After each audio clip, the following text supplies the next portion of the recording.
What's the YouTube? Dale here from Zephyr Wargames, and today I am bringing you my final preparation for National Branded Profile. That's right, taking this deck to YCSs, to Nationals, you name it, this is currently where I'm at. Now there might be some final changes as we go, but currently this is the most recent build. So with all of that out of the way, please smash that like button, hit that notification bell and subscribe. If you get this video above 50 likes in the first 24 hours, I will bring you more branded content, whether that be another variation like the Dark Magician variant that I did for you guys the other day, or whether it just be a follow-up from how this deck does. So with all of that out of the way, let's dive headfirst into the profile.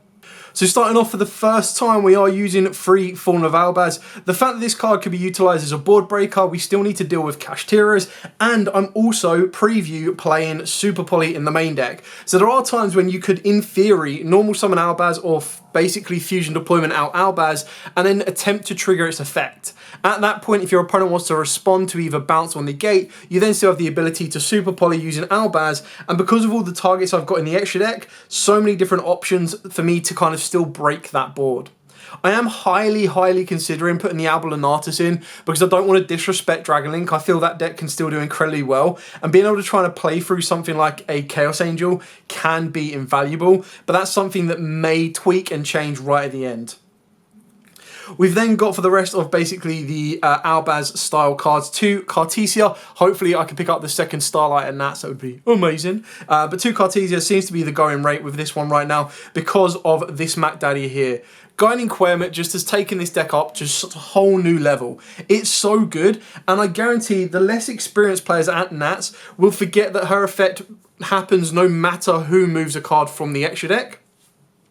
The more experienced players will try and play around it, but that's just one thing that makes it so amazing, is that your opponent has to directly think and maneuver their plays around Quem, otherwise you're going to revive cards from the graveyard that have been successfully summoned. So if they try to get rid of a Mirror Jade, or you've got rid of a Mirror Jade, the fact that you can bring that Mirror Jade back and then that Mirror Jade will have its effect live again is basically like having 2 Ad Libitans in the deck, but just one that is so much more consistent than the other. Then for the wonders, of course, you've got the 1 Albion Dragon, the 1 Makoria, and I am now playing back to the 1 Kit with Sprind. Now, it kind of comes down to, do I want to play Kit with Branding High Spirits plus the Sprind in the extra deck, or do I want to go for the Albulanatus? I'm still juggling up a couple of different options. It really does depend, but I do like the idea that I have that ability to get Kit in the end phase, rather than just going through, like if I've already got access to Quem, or if my Branded Fusion's got stopped, I've just got more ways to play around it.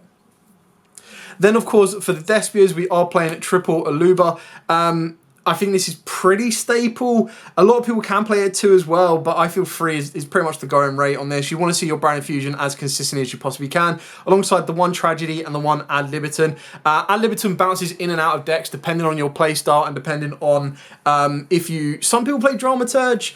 I still feel that the Ad Libitum is just the one for me personally, but we're juggling that around as it goes as well.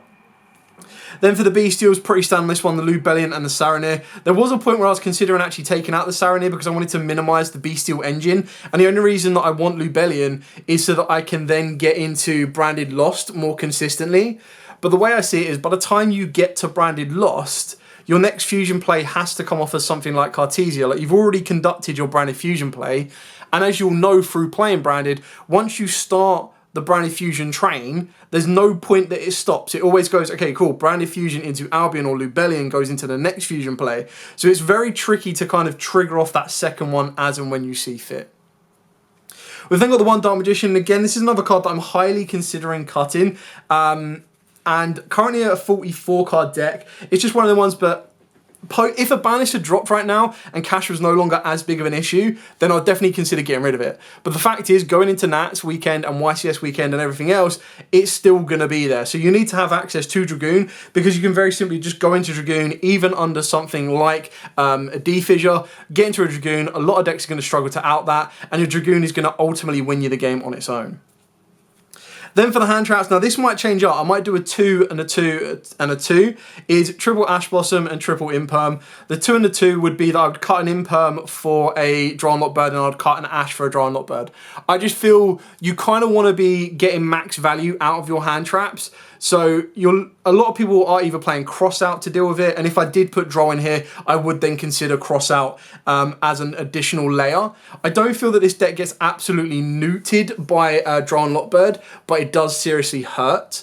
I feel that Imperm is probably one of the best all-round hand traps alongside Ash Blossom, but a lot of people have mentioned, and I completely agree with it, is that the chances are there's very few decks that just get stopped by a single Ash Blossom apart from Branded, and even then the decks evolve so much that they're now playing around an Ash. They're trying to play, like, you're always going to save the Ash 9 times out of 10 for Branded Fusion, and then a lot of decks are then rocking with Cross Out Designator. A lot of people are trying to go with Branded Fusion, sorry, not Branded Fusion, Fusion Deployment. You've also got routes into your Quem off of Nadir's Servant and everything else like that. So getting the balance right is probably another flex area, and I'm just trying to determine which ones I feel are most effective on an all-round scale. I feel like when you get to the higher end of the tables, when it's always going to be, I say the same decks, but the top decks right now, there's such a big variety of them that I can very easily see making to the top 64 that anything could be possible.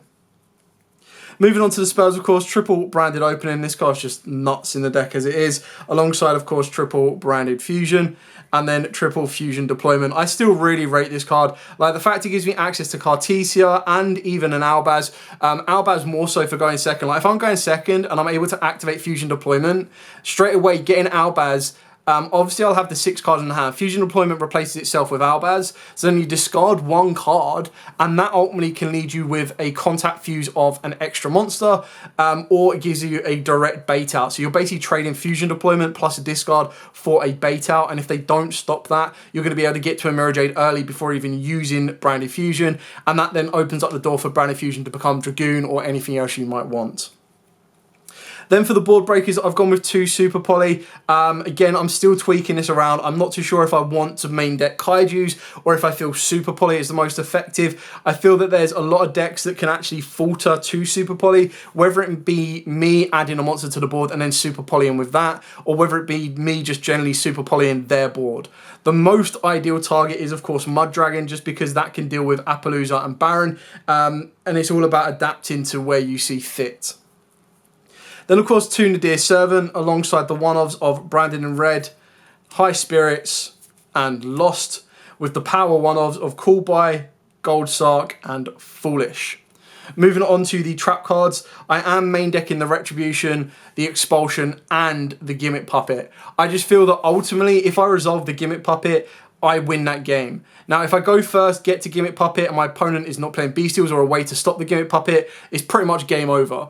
Then, with the inclusion of something like Super Poly, if I'm able to break a board and then set up Expulsion, it is basically a turn skip on my opponent. Not to mention that if you wanted to utilize the loop with the Sanctifier Dragon, you also then get the ability to not only give your opponent Gimmick Puppet, lock them, but then also bring back your own Albaz and then contact fuse instantly with that Gimmick Puppet, which I think is just insanely strong. And the fact that if you wanted to, you could go in for a Starving Venom, or more times than not, you can very easily go into a Lubellion and get you into another Mirror Jade. Obviously, keep in mind, you can only have 1 Mirror Jade on the board, but still being able to contact fuse. So you're basically saying, here's a Gimmick Puppet. Here's my Albaz. Go fuse, let's go. And then you leave them with nothing and they're still locked. So yes, they could then, they're trying to make their plays. It just becomes even more difficult for them. So again, I was prepping most of my lists to be poster ban list, but that's not come in time for Nationals, so we're going to rock it. Also, shout out to Dragon Shield on the sleeves as well. I feel that this is like the perfect sleeve. I don't know why, but I just quite like thinking that this is Albaz and this is Ecclesia. I just think it's kind of nice. So I always like sleeves that fit the deck, but aren't direct artworks of the deck, unless you're going to the extra deck, like that. So speaking of the extra deck, of course, we are playing double Mirror Jade alongside double Albion. I think this is all pretty straightforward on this one. I am playing the 1 Titaniclad, and the reason I've got this in here is it's a great Super Poly target because it can pretty much get rid of any major boss monster. But on top of that as well, if I was to summon Titaniclad, I then have an out to a high attack monster towers. Yes, I do know the border sleeves will not be legal for Nationals. I will be flipping them around so the artwork's on the back of the sleeve. But for now, it might as well match the rest of the deck. Then, of course, we've got the one Lubellion. I still play the one Rimbram. I still like it. I feel that a lot of people undervalue its bounce effect and the graveyard effect to give me another Albaz play. Albion the Sanctifier, just looping the Nightmare Lock is degenerate but incredibly powerful. It's just a little bit tricky to get to because it specifically needs that light spellcaster. So if you're going to go direct to the Albion, you then need to have the ability to also get into Dust Dragon to send the Gimmick Puppet to set up that play, otherwise it becomes redundant. The Sprind, obviously mainly to be sent off of Mirror Jade in order to get the Spring Guns kit from the deck during the end phase, but it's also one of them ones that if a lot of people are fearing branded, they'll put in Contact C, and then you still need a way of getting out off the board, which forces you into this. Then obviously Dust Dragon, Lulu Wallif. I'm still playing the Quinterius. I just feel that it's very, very good against a lot of decks right now. And the fact that it's just basically my Aluba plus a Light and Dark, it can also trigger as a Super Volley target, which I think is really, really nice. And then Guardian Chimera, Rughorn, and then the main Super Volley target of Mud Dragon of the Swamp. Now, I haven't perfected my side deck as yet. I'm still working on that. So apologies for not showing that in here. There's just a lot to kind of consider. As great as the format is being a little bit widened and opened, I feel for specifically the UK European area, the UK Nationals, not European area, but the UK Nationals, it's going to be very interesting to see what can be done and what kind of takes the top spots and moves around and everything's people, because I think you've got old format decks in the form of stuff like Kashtiras that haven't really changed a lot, and then you've got new ones in the form of Pearlies and Super Heavy Samurais. And what I really like about it is technically the whole format can beat the whole format. And what I mean by that is every deck can beat every other deck. A lot of people were prepared for Kashtiras, so a lot of decks can be ready to beat that. But then Kashtiras on their own, being able to just go Rise, Heart, Pass, less so the Zone Lock that a lot of people are not boycotting but not doing as much, can also cause a lot of issues. So there's just a lot to kind of juggle around, which I think is really kind of cool, but interesting to see the overall outcome. Anyway, thank you so much for watching. Don't forget to like, comment, subscribe, share. If you are going to Nationals, best of luck. Hopefully, we'll see one of your names up on the top register on that one as well. Would be really, really cool. But if you're not going to Nationals, have a good weekend being able to watch the event. And if you are, best of luck in it as well. But for now, as absolutely always, guys, stay safe. And of course, happy dueling.